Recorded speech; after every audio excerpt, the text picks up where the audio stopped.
Selamat pagi. Assalamualaikum warahmatullahi wabarakatuh. Selamat pagi Bu Yuslita selaku dosen Kewarganegaraan. Perkenalkan, saya Supriyono Hadi Pranoto dari jurusan Manajemen.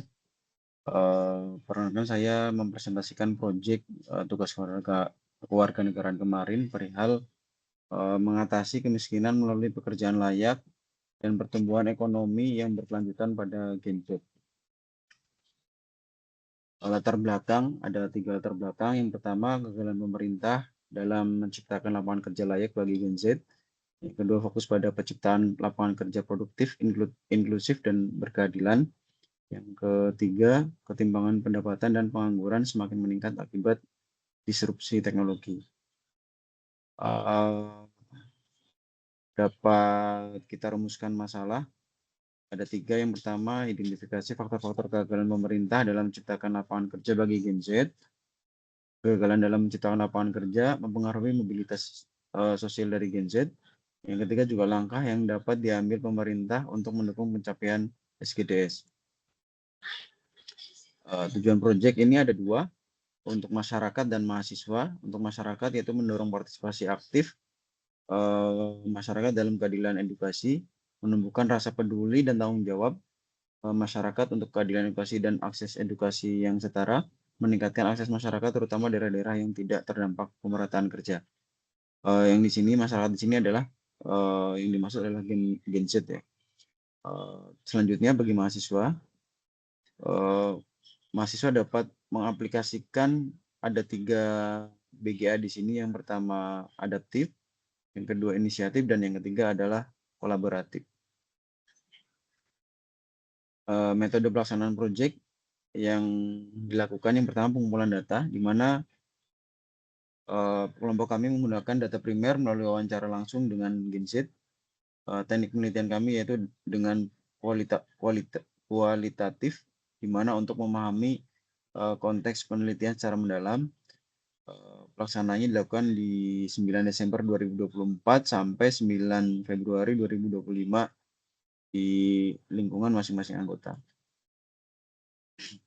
Pelaksanaan proyek, untuk pelaksanaan sendiri kami melakukan pembentukan WA Group, kemudian memilih SGDS yang akan diambil, yaitu SGDS nomor 8.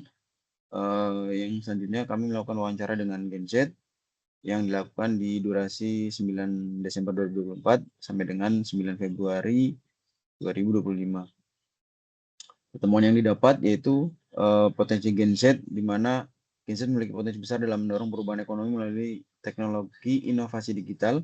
Yang kedua, tantangan ekonomi, di mana tantangan ini termasuk dalam modal keterampilan dan persaingan yang ketat di era digital ini. Yang ketiga, pekerjaan layak, di mana menjadi tantangan utama dengan banyaknya Gen Z yang terjebak dalam ketidakstabilan. Yang keempat, keterampilan dan pendidikan, di mana peningkatan keterampilan melalui pendidikan vokasi perlu untuk meningkatkan atau kemampuan kerja dari Gen Z. Yang kelima yaitu usaha proaktif Gen Z, di mana Gen Z perlu lebih proaktif dalam mengembangkan keterampilan dan pola kewirausahaan. Pelaksanaan proyek, rancangan solusi yang kami berikan, yang pertama mengadakan pelatihan tenaga kerja, di mana perlu dilakukan pelatihan yang didukung oleh instruktur yang berkualitas baik atau maksimal ya, biar hasilnya juga optimal. Yang kedua, meningkatkan kualitas pendidikan formal. Yang ketiga, mengadakan latihan kerja. Yang keempat, meningkatkan keterampilan tenaga ahli.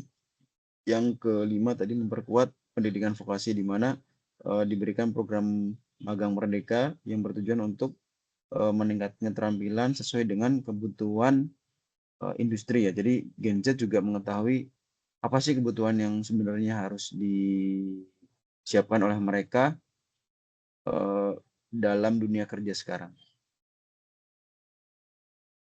Refleksi pribadi, dengan adanya proyek ini saya menjadi lebih memahami pentingnya akses kerja yang setara bagi semua kalangan, khususnya Gen Z, dengan banyaknya lulusan yang setiap tahunnya yang tidak seimbang ya antara lulusan dan lowongan pekerjaan, menjadi PR kita bersama dan pemerintah untuk dapat memberikan lowongan pekerjaan ya bagi kalangan-kalangan yang tidak terakomodir. Selain itu juga dengan kemajuan teknologi yang menuntut kita melek secara digital agar kita tidak tertinggal dengan yang lain. Melalui wawancara dengan Gen Z, saya juga mengetahui tentang kendala, tantangan dan harapan yang mereka inginkan di masa sekarang ini ya, di mana peran pemerintah terhadap pengentasan kemiskinan dengan upaya pekerjaan layak dan pertumbuhan ekonomi merupakan tantangan yang sangat besar yang harus kita selesaikan bersama. Selain itu juga pemerataan pendidikan juga sangat berpengaruh pada peningkatan kemampuan para Gen Z, sehingga peningkatan Gen Z ini merata ya secara keseluruhan, jadi tidak hanya terpaku pada kota-kota besar saja. Dalam upaya peningkatan lowongan pekerjaan, para Gen Z juga dituntut untuk eh, dapat berinisiasi membuka lowongan pekerjaan sendiri sehingga dapat mengurangi beban pemerintah.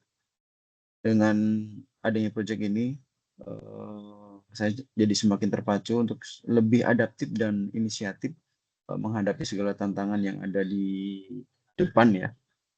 Dengan kemajuan teknologi digital, kita harus lebih fleksibel dan juga lebih inisiatif. Selain itu juga kita diharapkan dapat berkolaborasi lebih baik lagi dengan berbagai pihak, terutama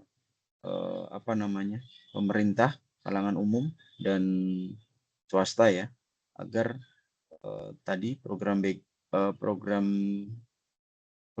kita yang SKDS 8 ini dapat segera kita bantu untuk percepatannya. Selain itu juga sebagai salah satu tadi realisasi BINUS Graduate Attribute yang perlu kita aplikasikan dan realisasikan bersama. Kesimpulannya ada kurang lebih 1, 2, 3. Ada 10. Yang pertama, pekerjaan yang layak. Kita harus menyiapkan pekerjaan yang layak untuk para generasi Gen Z, di mana masih tidak, ya mungkin ada beberapa ya, tidak semuanya. Ada beberapa yang perlu kita sesuaikan kembali, layak atau tidaknya. Terus ada pertumbuhan ekonomi berkelanjutan, tantangan infrastruktur, peran kebijakan pemerintah, peningkatan kualitas pendidikan, penguatan infrastruktur hijau, perlindungan sosial pekerja, kolaborasi multi pihak, desentralisasi kebijakan, serta pemantauan dan evaluasi. Ini yang penting yang terakhir, yaitu pemantauan dan evaluasi. Apabila kita memiliki program yang banyak tapi secara pemantauan dan evaluasi tidak baik, itu juga tidak akan berkesinambungan atau continue ya, berkelanjutan. Mungkin itu saja dari saya sedikit. Mohon masukan bila ada kekurangan dari rekan-rekan semua. Terima kasih. Saya cukupkan. Wassalamualaikum warahmatullahi wabarakatuh.